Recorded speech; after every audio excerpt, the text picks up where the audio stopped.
Christmas, that magical time when everyone smiles, hugs, says they love you, and pretends the family is perfect until the presents are opened.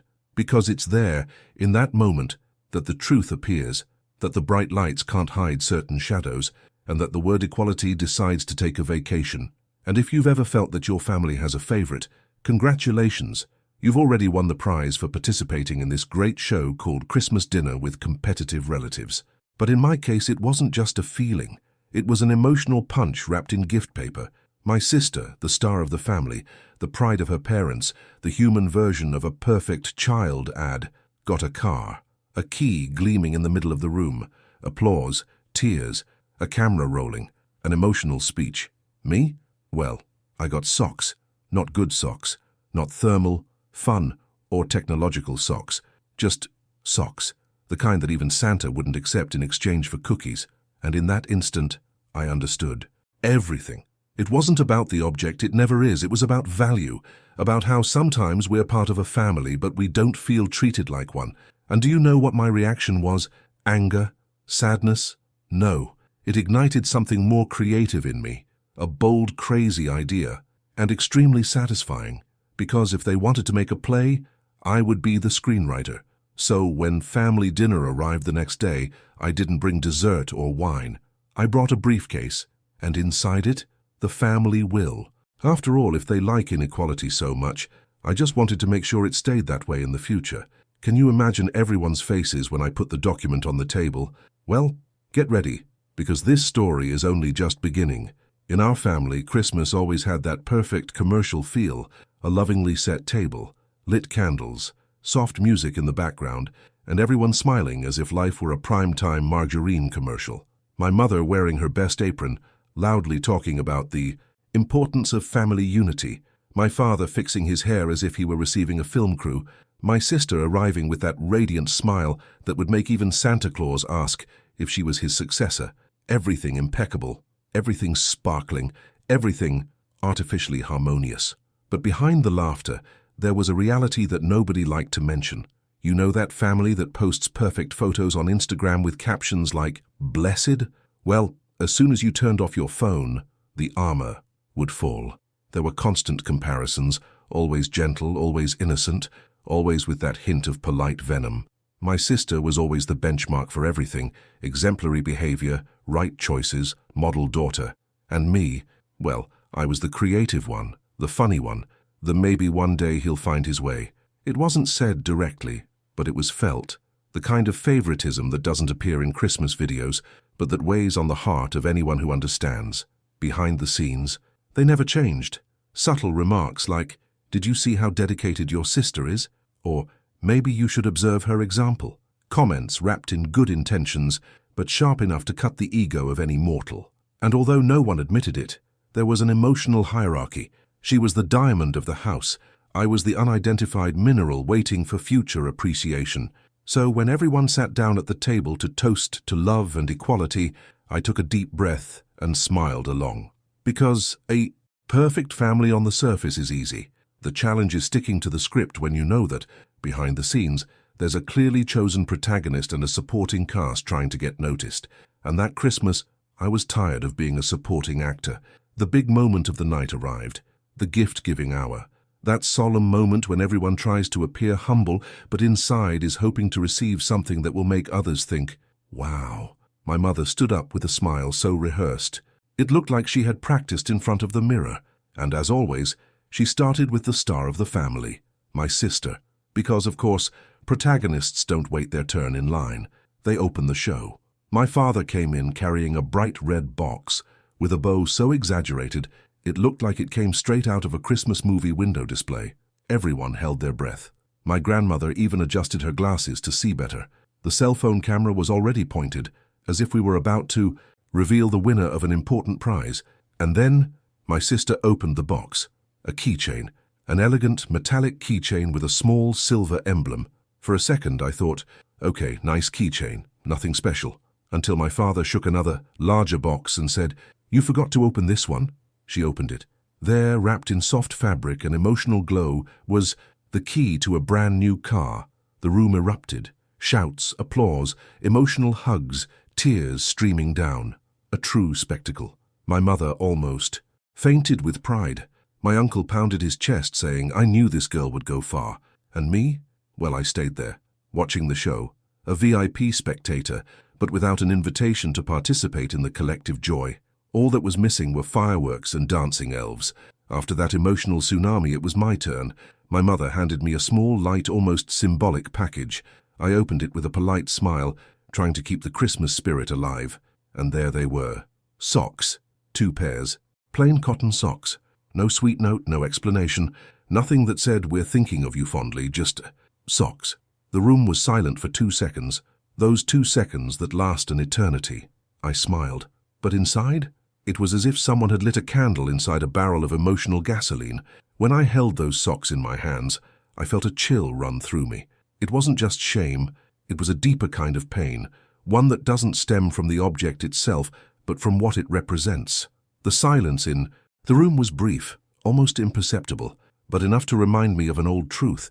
Some family wounds don't show up in Christmas photos, but they live in the hearts of those who learn to smile to hide their scars. I laughed, made some kind of joke, because that's what we do to survive in moments like that. But inside I was breaking into invisible pieces, and in that fraction of a second, a flood of memories invaded my head. I remembered the times my sister received praise for any tiny achievement, while mine were treated as okay, nothing special. The school reunions when my parents shouted her name proudly and clapped as if she were the next world leader. And me, well, I was the good job. Keep trying. I remembered the times I brought something important to show and received a "keep it there, we'll see later." The later never came. I grew up believing that, to be seen, I needed to do much more. And even then, perhaps it wouldn't be enough. That Christmas scene didn't happen that night. It was the last page of an old book, written slowly over the years.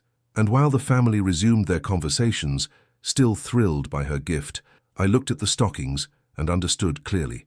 It wasn't about socks. It was about value, about belonging, about the silent pain of feeling that within your own home you occupy a smaller, almost decorative space, as if you were just part of the scenery, but never the focus. Wounded pride? He doesn't shout. He shuts down. He organizes himself. He makes plans. Because at that moment, the glow of the Christmas lights couldn't hide what I already knew. Sometimes, the simplest gift reveals the deepest truth. And there, with that ordinary piece of fabric between my fingers, I decided I wouldn't be treated as an extra in my own family's story. When I finally returned to my room that night, the still torn wrapping paper lying on the floor like remnants of abandoned dignity, something began to simmer inside me. Not that explosive fury that screams and breaks things, but a kind of silent, cold, calculated indignation. Humiliation has a curious way of sparking creativity, and I, in that instant, became a screenwriter of emotional revenge. I didn't want to fight. I didn't want to scream. I wanted balance. Or perhaps I just wanted them to feel, even if only for a moment, the invisible weight I had carried for years. I sat up in bed, looked at the socks folded on the blanket, as if they were a trophy of defeat, and the phrase came to my mind with absolute clarity, almost like a dramatic movie narration. If you want to play at being unfair, let's play it right. And that's when my gaze fell upon the drawer where my father kept important documents. His will. Yes, that serious, cold document that decides who inherits what. A perfect representation of what I had felt that night. Crystallized inequality, but now in my hands. It wasn't about money. It was about a message, about a mirror, about giving back to the same energy it insisted on throwing at me. I opened the drawer, carefully removed the folder like someone holding a dangerous secret. Every step was thought out, picking up the folder, placing it on the table, looking at it like a satisfied conspirator. I wasn't preparing a scandal. I was preparing a silent lesson. I took a discreet, clean folder and calmly, almost ceremonially, placed the will inside, as if that piece of paper had become my voice, my protest, my chance to balance the scales. I closed the folder, took a deep breath and thought, tomorrow when we're all together at the table, they'll have more than turkey and speeches about love and unity to digest. I lay down with a discreet smile, not out of malice, but of someone tired of being a spectator in their own story. If life wanted drama, I was ready to hand over the complete script. And so, With a folder beside the bed and a silent flame in my chest, I fell asleep preparing the next act of my unforgettable Christmas. The next day the atmosphere was so impeccably Christmassy that it seemed as if the humiliation of the previous night had been a collective delusion. Twinkling lights, a set table, the smell of roast in the air, laughter in the hallway. The family prepared for another night of love and togetherness as if nothing had happened. But I was no longer the same passive guest in that predictable script. I was someone with a briefcase in my hands, and inside it, a silent message ready to be delivered. No note, no ribbon, no hypocrisy. I opened the front door with a firm, almost cinematic step. That moment deserved a dramatic soundtrack, slow motion, and even a zoom on my eyes. My mother, with that rehearsed smile that always preceded any attempt to appear perfect, came to hug me, but her gaze soon drifted to the black folder I was holding, and there it began. The first sign of silent curiosity, disguised as polite concern. My father adjusted his glasses as if he could read the contents of the envelope just by looking. My sister, of course, was laughing, surrounded by compliments and memories of the brand new car parked in the garage. As soon as I turned to the table, I took advantage of that strategic second of silence, placed the folder in plain sight and blurted out in the most casual and innocent tone I could muster, "I brought a little gift for your future." The sentence fell across the room like snow made of pure ice, subtle but sharp. My aunt whispered something in my uncle's ear. My grandmother's eyes widened as if she had just heard a forbidden secret. My sister raised an eyebrow, trying to maintain a superior air, but visibly uncomfortable. My parents exchanged glances, that kind of look parents use when something deviates from the perfect script they try so hard to enact. The tension didn't explode immediately. It spread slowly, like hot steam rising from the serving dish on the table. And there, sitting among decorated plates and napkins, folded like flowers, I felt, finally, that I was no longer just a supporting character in the evening. I was the unexpected element, the spark in a volatile scenario, the guest who arrived with much more than just appetite. And while everyone tried to recapture the festive atmosphere, feigning nonchalance, I knew none of them would relax until they discovered what was in that folder. And that, in itself, was a perfect gift. The Christmas dinner was already served, the table laden with decorated dishes, gleaming glasses, and that comforting aroma that always accompanies Christmas. But that year something different hung in the air. It wasn't just the smell of spices or the sound of laughter trying to mask tension. It was an atmosphere of anticipation, as if everyone were waiting for the moment when my briefcase would finally reveal its secret. And me? I was calm, the serenity of someone who knows exactly the impact they are about to make. When the silverware touched the plates, I cleared, my throat slightly. The sound echoed louder than it should have, drawing attentive glances. Then, slowly, I opened the folder, pulling out the document with an almost poetic tranquility. Nothing theatrical, nothing exaggerated, just a truth being brought to the surface. I placed the folded will in the center of the table, next to the decorated turkey, like someone adding an unexpected ingredient to a traditional recipe. The silence, the silence. It was absolute, paralyzing, almost glorious. No laughter, no clinking of silverware, not even the sound of air passing. The room seemed to freeze as if time had decided to observe along with me. My mother swallowed hard. My father pressed his lips together. My sister stopped smiling. And that, I confess, was one of the highlights of the evening.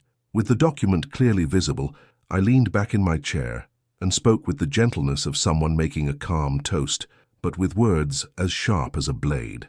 Since you all like inequality so much, I just wanted to make sure it stays that way in the future.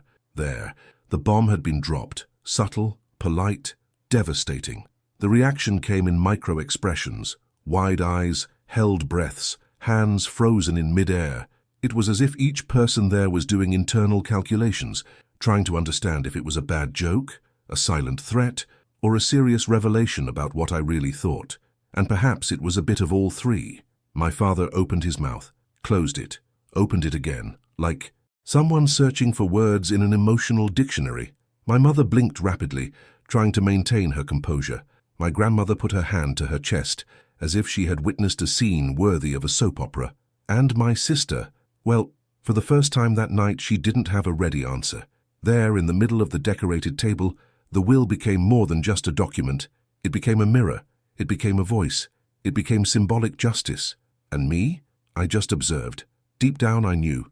Sometimes the most powerful word is the silence that follows the truth.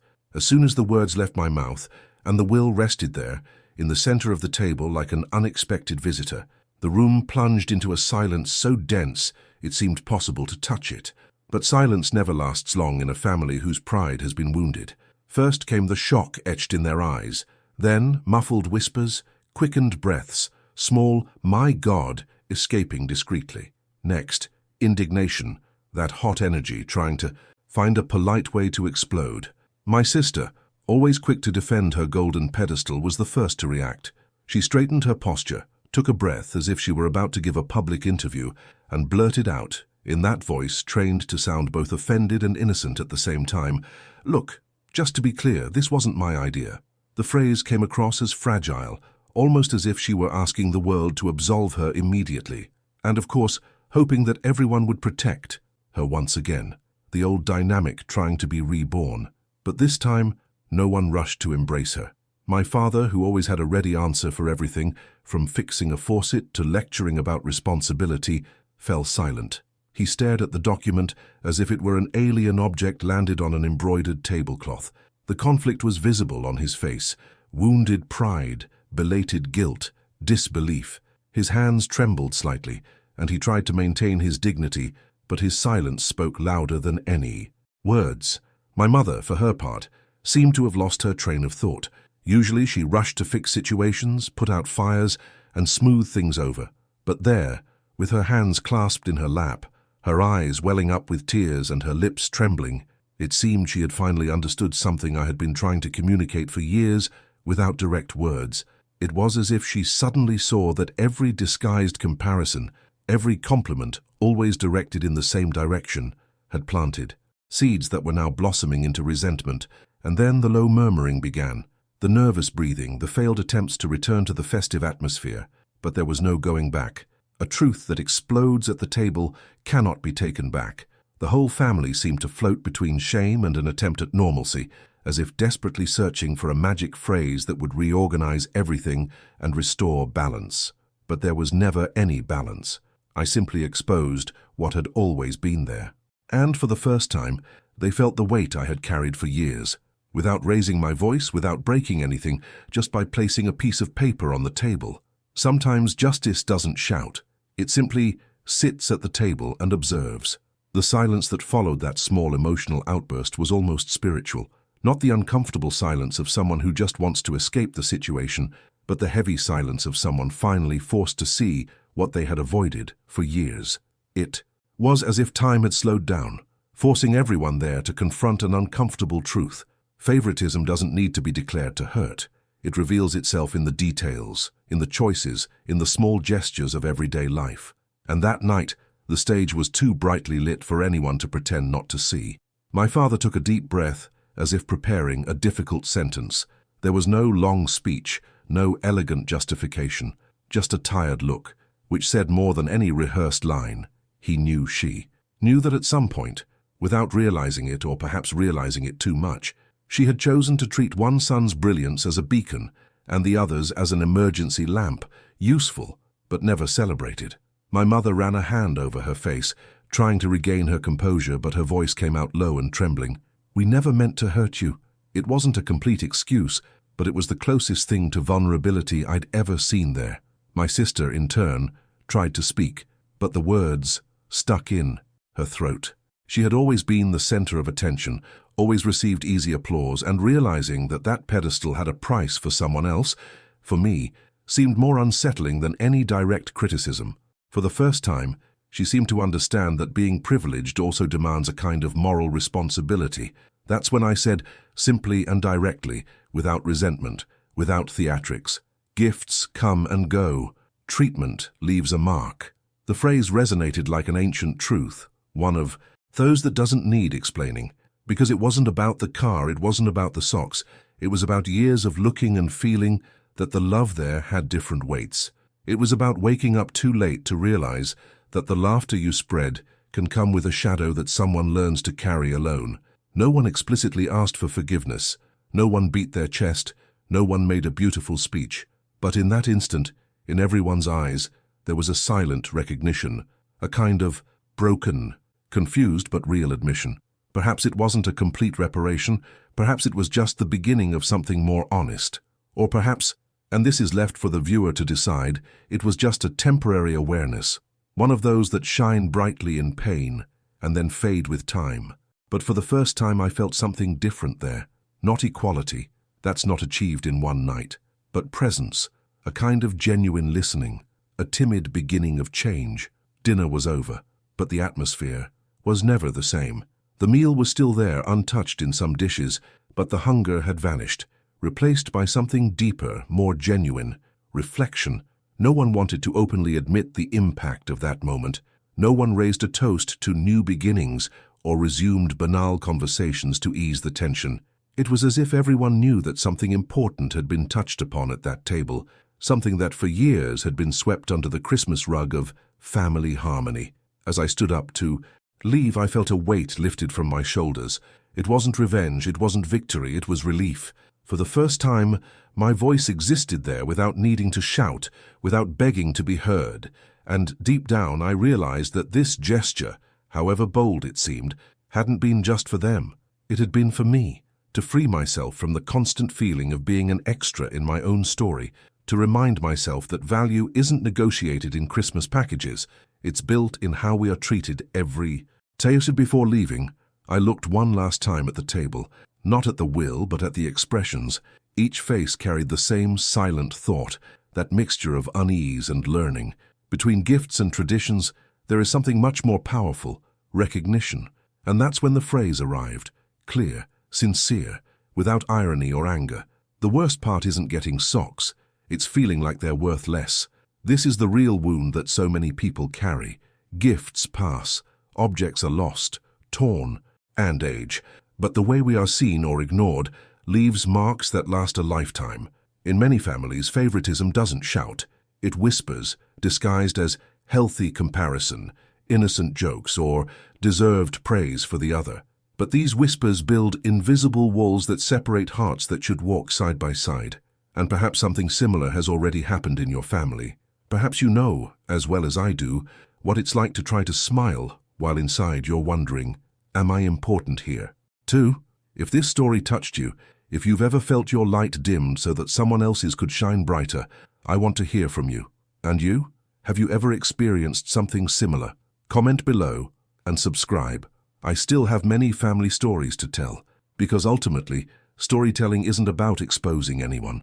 It's about tending to the wounds that someone once tried to hide behind laughter and wrapping paper.